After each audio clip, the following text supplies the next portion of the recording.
Once again, Missouri won and dropped in the polls. Well, here's why that doesn't bother me. Coming up right now on Locked On Mizzou.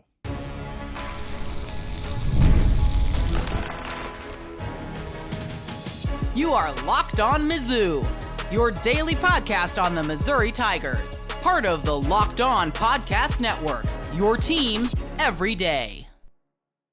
Hey, all you true sons and daughters, I'm John Miller, your Mizzou mafioso and the central scrutinizer of Missouri Tigers football and basketball. And there are some Missouri fans out there in my YouTube comments saying that, hey, you know what? Just beating a mediocre Auburn team, that doesn't make you a legend. Holy moly, are these people completely missing the point? I'll address that a little bit later in the show. I do want to remind you today's episode is brought to you by Game Time. Download the Game Time app, create an account, and use code LOCKEDONCollege for $20 off your first ticket purchase. By the way, some quick corrections here from yesterday's episode. It was 17-3, by the way, not 14-3 after Luther Burden's muffed punt. I was thinking Missouri was trailing by 14 at that point, so I conflated the score there.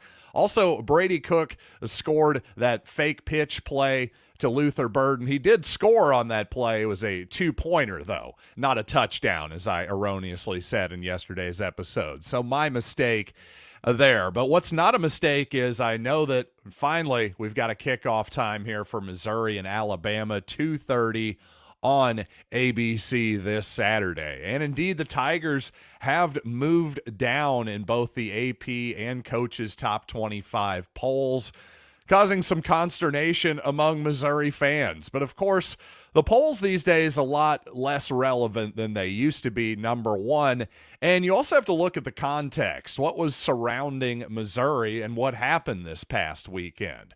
Well, in one poll, in the AP poll, I believe, Missouri moved down just one spot, and the Indiana Hoosiers moved ahead of them. Well, if you saw what happened this past weekend, the Hoosiers mauled the Nebraska Cornhuskers, much to my delight, by the way, as you can probably tell from the tone of my voice there. But considering that Indiana was behind Missouri in the polls leading into the week, the Hoosiers remain undefeated, and Indiana beat Nebraska, what was it, 53-7, 63-7, 56? Something insane. Regardless, just an absolute drubbing by the Hoosiers against the Cornhuskers. So doesn't seem crazy at all to me that Indiana would move ahead of Missouri. Now, in the coaches poll, the Fighting Illini, who took down Michigan this past week, moved ahead of Missouri as well. That I would disagree with. That's going a little bit too far to me.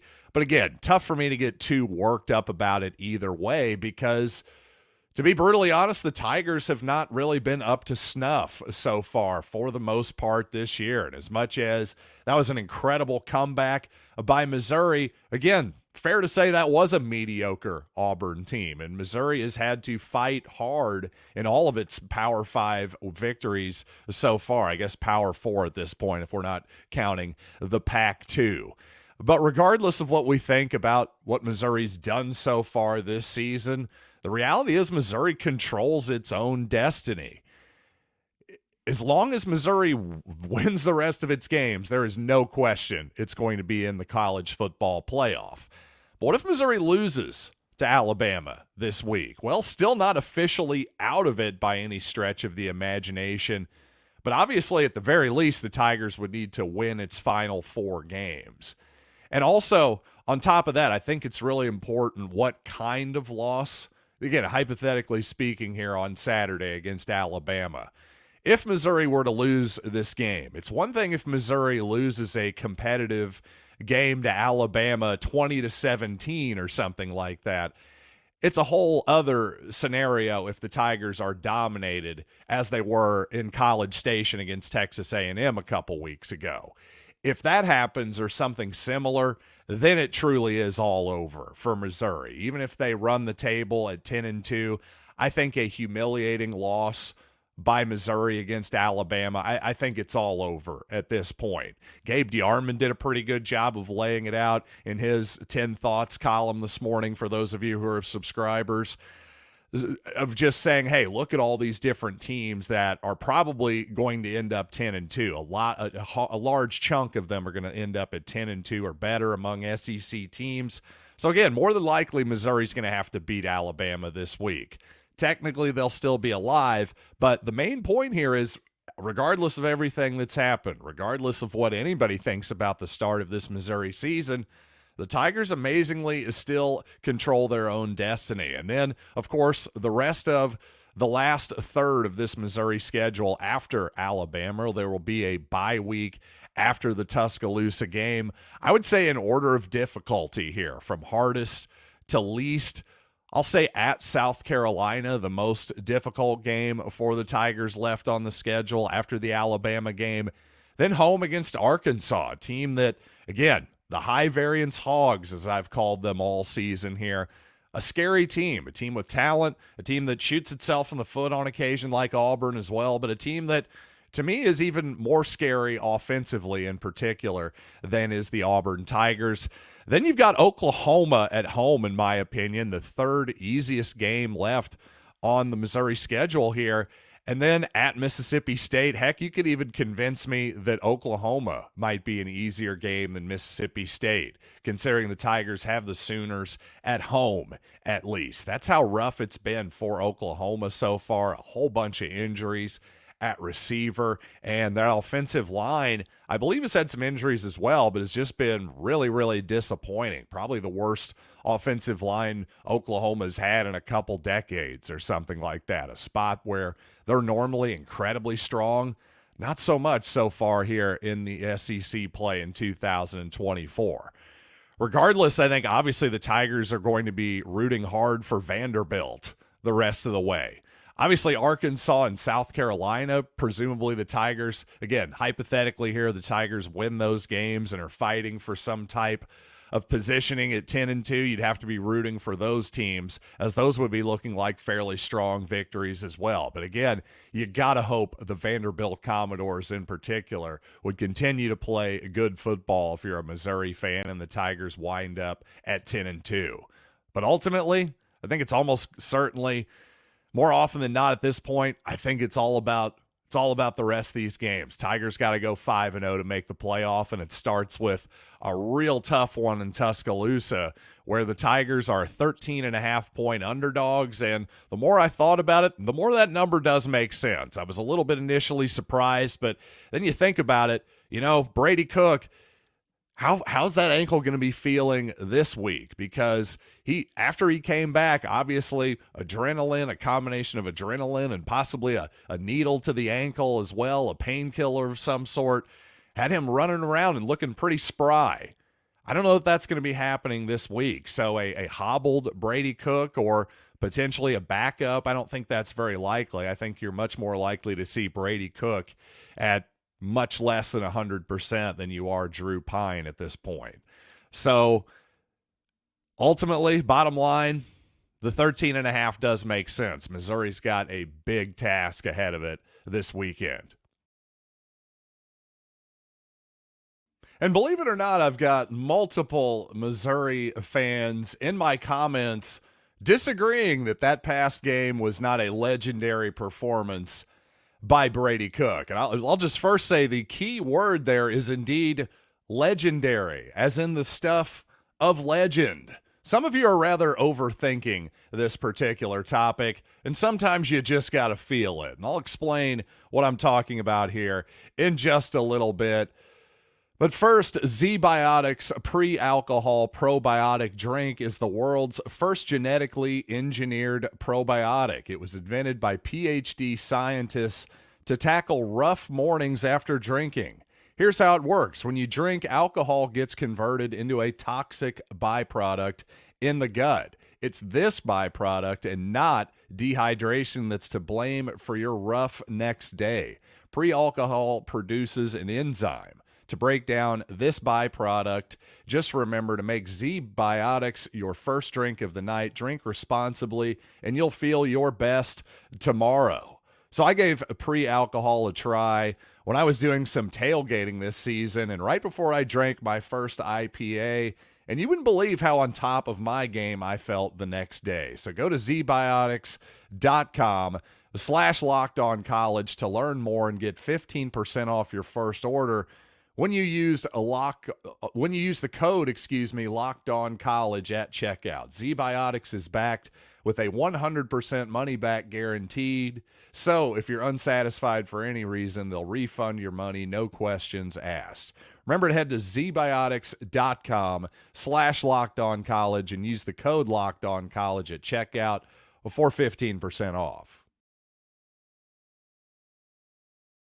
So I promise, if this was just one naysayer out there, I probably would have just ignored it. But I had enough commenters there basically saying that, hey, Cook and Missouri, they only beat a mediocre Auburn team. And, well, so he sprained his ankle. Big whoop. I even had one insane person suggesting that, oh, well, maybe that ankle wasn't that bad of an injury or something like that, just because he crumbled to the ground in non-contact. If anything, that told me the ankle was pretty bad there, if anything.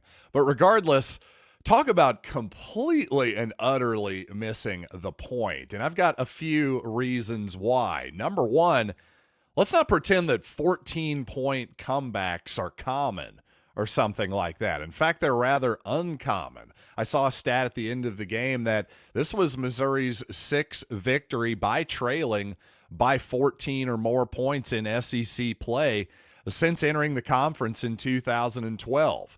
That leads the conference. But still, just 6 of those types of wins. Again, that's the most in the league in that amount of time. So basically every other year you come back from a 14-point deficit, and quite a bit less than that, or less often than that if you're another program, apparently. So yes, this is a rare moment and a huge comeback for Missouri. Second of all, it's homecoming. You might not have heard, but Missouri invented it. It's a pretty big deal around here. Third of all, shut up. Fourth of all, Mizzou had to have this game. Really. He was literally in the hospital, he being Brady Cook, of course, a game that Missouri had to win to keep their playoff hopes alive, and in some ways just to keep some modicum of positivity surrounding this program right now, because I think if Missouri had lost that game, my goodness, the level of negativity you'd be feeling right now, it's night and day. It really would be. So to me, if you're talking that moment down, you're talking down life at a certain point. Enjoy the moment, for crying out loud. And while I think those people just simply don't get it, well, here's somebody who does get it. A guy who's statistically minded, by the way, our old buddy Bill C. over at ESPN.com. He said the Missouri-Auburn game was the second best game of this past Saturday, and he says he is a Missouri guy, by the way, so he gets part of the appeal of homecoming there. He says, quote, 50 years from now, Missouri fans will regale each other with the story of how Brady Cook arose from a coma, sprinted out of the hospital, and led 2 late scoring drives to save Mizzou's homecoming and technically its college football playoff hopes. And again, the hyperbole there, to me, shows that he totally does get it. Again, it's going to be the stuff of legends someday. Again, all of us, like myself, who came for the pep rally on Friday, went to the homecoming decks, tramped around the columns and took in the atmosphere of Mizzou for the annual event that is homecoming. Well, we got a little speech from Moon Choi and Chase Daniel and others. Hey, guess what? This Brady Cook story, this legend, is going to be something that is going to be talked about and regaled each and every year for homecoming for, I don't know, basically my entire life, I would guess. So guess what? That is the stuff of legend. And as Bill C. kind of got hyperbolic there, I thought he made the point perfectly. Again, how Brady Cook arose from a coma and sprinted out of the hospital. Not exactly how it happened, But that's the beauty of time and stories and legends. They just keep getting a little bit better with time, even if it's not totally accurate. And I think that's exactly what you're going to see happening here. Now, I will say this to the latter point of Bill C's quote there, and technically it's college football playoff hopes. Well, obviously the level of legend that this game could become in retrospect, well, how is Missouri going to finish this season? If they finish in the playoff, well, that puts it way, way, way up here, obviously. If Missouri struggles and limps to the finish, well, it's going to be a little bit different, isn't it? The Tim Tebow speech only becomes special in retrospect after Florida wins the title. Missouri doesn't have to do that well to cement the whole thing in legend status. I think it's already there, but obviously there are levels to everything, including legends. But regardless, I just thought it was beautiful to hear the Missouri crowd chanting Brady Cook's name at the end of that, as Missouri was kneeing the ball out there and time expired.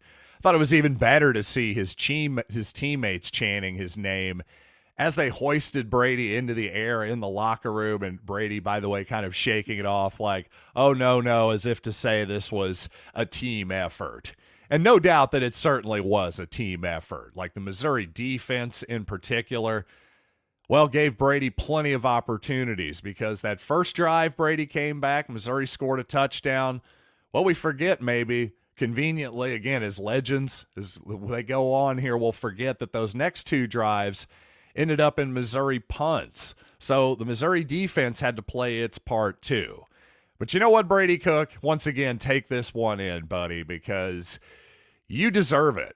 And people don't always get what they deserve in life. That's why, to me, one of many reasons this was a beautiful moment. But speaking of things that people deserve, I really think that Eddie Kelly, the Missouri defensive end, I think he deserves more playing time. I think he's earned it with production. And in big moments, I tell you, Eddie Kelly did it in the Vanderbilt game, did it in this game as well. When Missouri needs a pressure on the quarterback, Eddie Kelly has seemed to show up in really big moments here.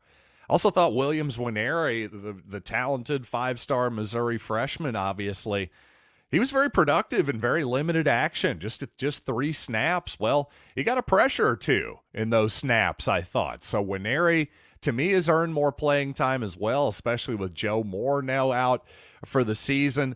Also, Nick Deloche has been playing more and more, splitting time with Toriano Pride. And really, Corey Flagg is probably the new main linebacker, along with Tristan Newsom, over Chuck Hicks. So I thought that was a very notable moment here as well. Also on the offensive side of the ball, Caden Green played all of the snaps at right guard. So after against UMass, there was a splitting of time. Really, Mitchell Walters had most of the action with the first string. This week, Walters came in as an extra offensive lineman on 3 running plays for Missouri. But again, it was all Caden Green at that left guard spot this week. 36 snaps at tight end this week for Jordan Harris, by the way. 23 for Brett Norfleet, On Norfleet's snaps, 18 passes, 5 runs. So right now, a pretty good indication if Norfleet's in the game, Missouri's going to throw the football, whereas Harris, a much more even 19-17 split there. Harris did drop 1 pass, crucially, that would have been a first down at one point in the game. But he also had a really impressive reception later where he spun off a Auburn Tiger defender, got extra yards, showing some really impressive balance for a guy who's 260 plus. So Jordan Harris seems to be settling in to his tight end role a little bit here, with Norfleet still obviously a little bit on the mend. Now, there is a forgotten play of the game here that if Auburn had converted, well, we're probably telling a much different narrative right now, as I don't really see any way Missouri could have come back at that point. So let's talk about that crucial moment here coming up in the program. First, though, let's talk about Game Time, because Game Time Picks, a new feature on Game Time, makes it easy to filter out the fluff and show you only incredible deals on great seats, so you don't have to waste time searching through thousands of tickets to your favorite sporting events, concerts, comedy shows, whatever it might be. Game Time is the spot to get your last-minute ticket deals, and they've got a lowest price guarantee as well, or Game Time will credit you with 110% of the difference. So visit GameTime.com and take the guesswork out of buying tickets with Game Time picks. You can also download the Game Time app, create an account, and use code LOCKEDONCollege for $20 off your first purchase. Terms apply. Again, create an account and redeem code LOCKEDONCOLLEGE for $20 off. Download Game Time today. What time is it? Game time. Now, to me, this right here is the crucial play of the game that is going to be forgotten by most Missouri fans. Probably not Auburn fans, though. They're going to be remembering this particular play probably for at least a week or two. But after Missouri cut the Auburn lead 17-6, Drew Pine leads Missouri to a relatively short Blake Craig field goal. Well, the Missouri defense, which had played really well on the day, did allow Peyton Thorne and the Auburn Tigers to drive the ball all the way down to the Missouri 10-yard line subsequently here with a 17-6 lead. 2 minutes left in the third quarter. If Auburn gets a touchdown here, it's a 3-possession lead. This is right before Brady Cook came in the ball game, by the way. So actually, let's zoom in here on the right side of the screen, because that's all we really need to focus on here is Nick DeLoach and also Auburn receiver Robert Lewis here. Now, as we play this forward here, DeLoach does not get a good jam on Lewis. Lewis does a really good job of beating DeLoach off the line immediately, and he's open. And this is a dime, by the way, right on him. It's just simply dropped by Lewis. You can all see that, right? Perfect pass and dropped. Oof, that hurts if you're an Auburn fan. No question about that. But here's the deal. Missouri came through. It got what it needed out of that, because then the next play, a sack by Missouri. Auburn gained a few yards on third down, but still well short. And Missouri, again, gets lucky for the second time in this sequence as Auburn pulls a 30-yard field goal from the left hash. Then Brady Cook comes back to action to a huge ovation from the Missouri crowd, a huge smile on his face, according to ESPN reporter Taylor McGregor. And then from there, the rest was history, quite honestly. Now, Missouri obviously caught a couple of huge breaks on that last sequence defensively. But also what Missouri did to win this game is, while the offense was certainly not perfect when Brady Cook came back in, a couple of scoring drives, but a couple of stalled out drives as well. But Missouri, for the most part, especially on those scoring drives, was really good in high leverage situations, including definitely in this moment that Brady Cook called the throw of the year for him. And this is, again, a high leverage moment here. 3rd down and 10, Missouri backed up on its own 20. Tigers really need to make something happen here with their injured quarterback. Hey, it felt great when he came onto the field. Now the fans are getting a little bit nervous. Something's got to happen here. Notice Luther Burden comes into motion. Maybe gives some indication that that's man coverage here. And indeed, it sure looks like it is. So Brady knows what he has here pre-snap. Now he could look at Luther Burden here. Notice him coming across the field. Number one, here's an important guy to look at. He's right behind the umpire here. Number one goes with Burden, as Auburn did for most of the game. They knew, and here's the thing: Brady Cook had enough time to figure this out at this point. Luther Burden is going to get double teamed if you run a player across what is a spy zone type of situation here. He's going to go with Burden, and just for that 1 second, that opens up the field for Mookie Cooper on the right side here. Perfect timing by Missouri. Oh, look at it, right in front of the Auburn player here. Cooper breaks a tackle. I zoom in, get out of focus.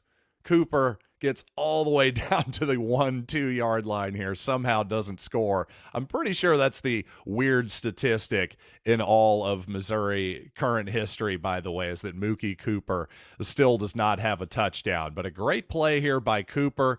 You know, I've wanted to see more from Josh Manning, but as you can see here, Cooper really has a knack for making big plays, especially on 3rd and longs, it would seem. Again, these high leverage moments where Missouri really needs something.